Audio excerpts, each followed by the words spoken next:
Good morning. So our next topic will be the compensating balance and the cash equivalents. For compensating balance, these are a minimum balance maintained in the bank tulad ng Metrobank. The Metrobank, kapag nag-open ka sa kanila ng account and that you should have a 2,000 pesos na maintaining balance. Ito yung minimum balance natin. Okay. For this minimum balance, the 2,000, this is actually, even though may restriction siya, normally reported as part of cash and cash equivalents. Okay? Normally, nire-reported siya as part of cash and cash equivalents. Pero, tandaan nyo, kapag legally restricted, yung compensating balance, hindi siya pwedeng i-withdraw. Legally restricted. This is not part of cash. Not part of cash. Tandaan nyo yan. Punta tayo sa cash and cash equivalents. So, pag sinabi natin cash and cash equivalents, tandaan nyo, these are short-term, highly liquid assets. Why? Kasi hindi naman talaga to a cash, cash per se. Hindi naman talaga siya cash. But due to its liquidity, that it can be converted into cash really fast, it is considered now a cash. Now the question is, what, ano yung mga rules natin in order for a cash for an item to be considered as cash equivalents? So what are the qualifications? Lagyan natin qualifications, para masabi natin cash equivalents. Una, it is readily convertible.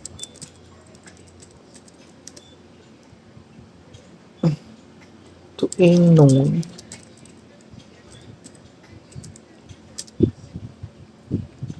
amount of cash. Pangalawa, dapat it must be subject to a insignificant risk of changes in value. Bakit hindi nagbabago? Because due to its maturity na madali siyang ma-convert into cash, very insignificant yung risk niya na magbago yung value. Pangalawa, ang una natin, dapat madali siyang ma-convert into cash and subject to insignificant risk of changes. Now, in terms of timing,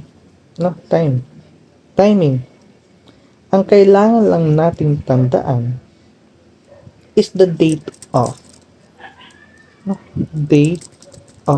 purchase before maturity. How? Paano natin malalaman na ang item na yon is a cash equivalence in terms of date purchase? Dapat less than or equal to 3 months before maturity. Anong nangyayari kapag nag-mature yung item na yan? Kasi yung commercial paper, nag-mature agad, no? Kapag nag-mature agad yun, pwede na natin makuha yung pera na yun plus yung interest kung meron na. Eh, dito, tandaan mo lang, dapat nung pinorchase mo yung item na yun, such as commercial paper, money marketplace placement, yung sinabi natin kanina, nung pinakauna, yung time deposit, dapat within 3 months bago siya mag-mature. Okay? For example, anong date ngayon? March, April, May. Okay?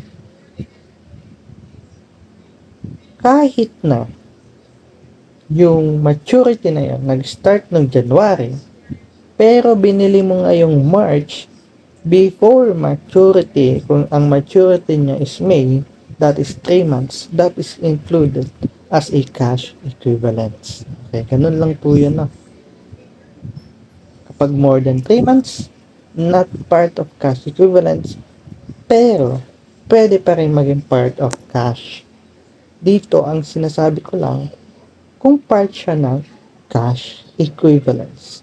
Pag less than or equal to 3 months, that is part of cash equivalence. Okay? Tandaan nyo lang yung date to maturity. Ano yung mga example natin ng cash equivalence? Lagay natin. Lagay tayo dito ng isang ano yung mga example natin?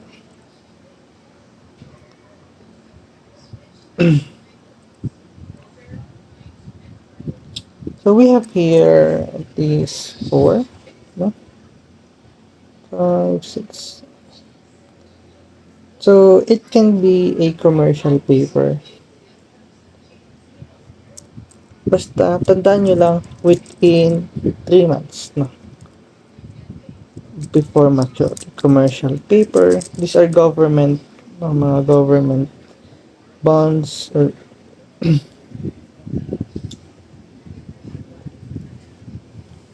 government debts, no?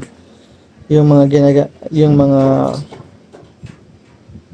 investment natin, mga short-term investment. So, we have commercial paper, money, market placement, okay? We have time deposits, okay? We have government debts, nabanggit ko kanina, government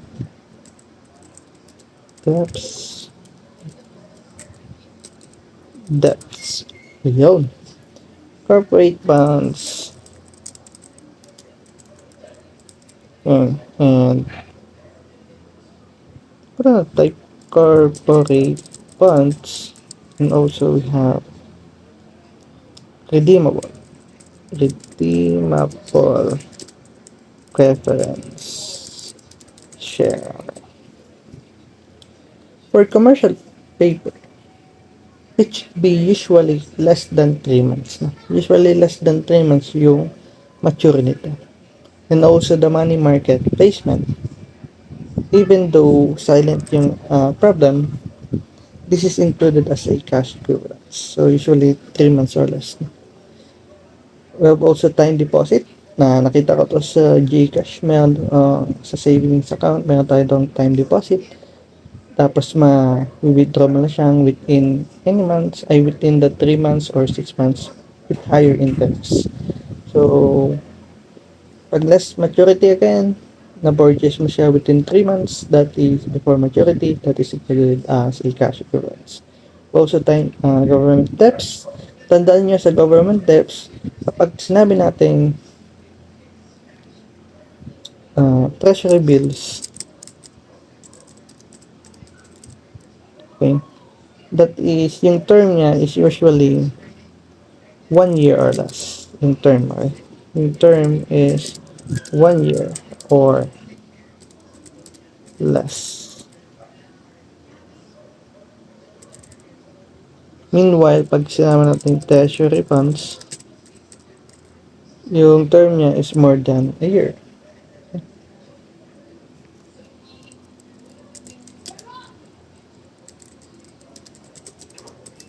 Again, yung term is not relevant. Ang kailangan lang natin tandaan is dapat 3 months before maturity, kailangan na natin siya ma-purchase para ma-considered as a cash equivalents. Corporate bonds naman, these are issued by corporations which you can earn an interest. And redeemable preference shares, this is, we have here a special case. So, pag sinabi natin kasi redeemable preference shares, these are shares na issued but we can redeem back, no? Pwede natin siyang bilhin balik. So, usually, pag sinabi natin equity securities as part of preference shares, di ba, mga equity securities to, this can never be classified as cash equivalents. Since yung equity securities have no specific maturity dates. Ba? Ang exception lang dito is yung redeemable preference shares. Since yung issuing corporation is required, no, to redeem these shares on a predetermined date. Kapag nag-issue sila ng redeemable preference shares, kailangan nila pa rin itong i-redeem pabalik, no, on a predetermined date. So, baga may date na. Again, tandaan nyo lang sa cash equivalents, less than or equal 3 months before maturity.